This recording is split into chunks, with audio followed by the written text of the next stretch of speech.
1000 साल, सोचिए जरा। किसी का इंतजार करने के लिए ये एक बहुत बहुत लंबा समय होता है। लेकिन क्या हो जब ये इंतजार दोस्ती से शुरू तो हो, पर एक शाही टकराव में बदल जाए। तो कहानी शुरू होती है आज की रात से। और ये कोई आम रात नहीं है, ये वो रात है जब अतीत लौट कर वर्तमान से मिलने आ रहा है। आसमान का रंग खून की तरह एकदम लाल हो गया है। ये एक अच्छा संकेत तो बिल्कुल नहीं है। और उसी लाल आसमान के ठीक नीचे डायमेंशंस के बीच एक दरवाज़ा खुलता है।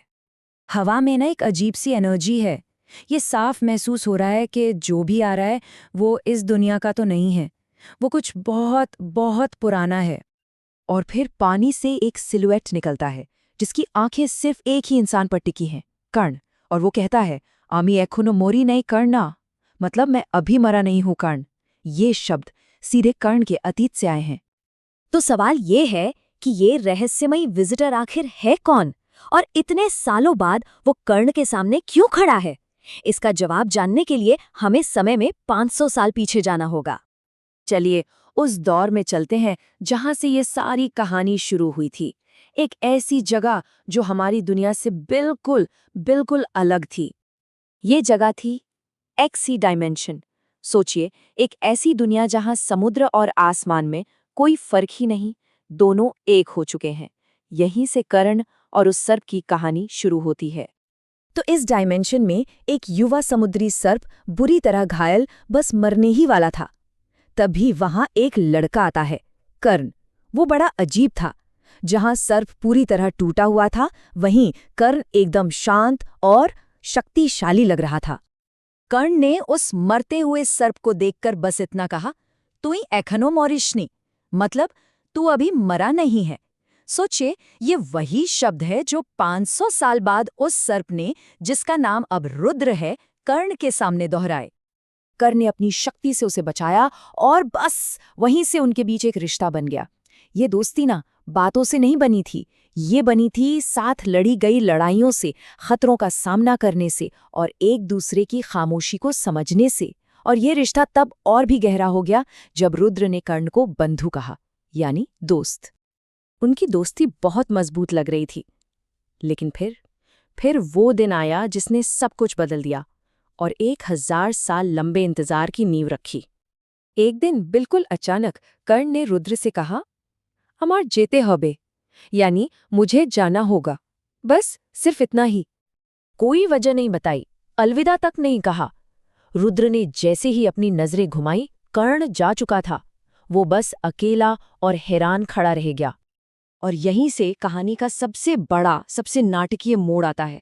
समय का एक ऐसा फासला जहां कर्ण के लिए जो बस कुछ पल थे, वो रुद्र के लिए सदियां बन गए।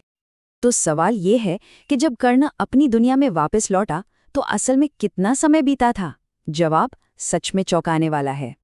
ये फर्क देखिए, कर्ण की दुनिया में जहां सिर्फ 2 महीने गुजरे थे, वहीं एक्सी डायमेंशन में पूरे 1000 साल बीत चुके थे।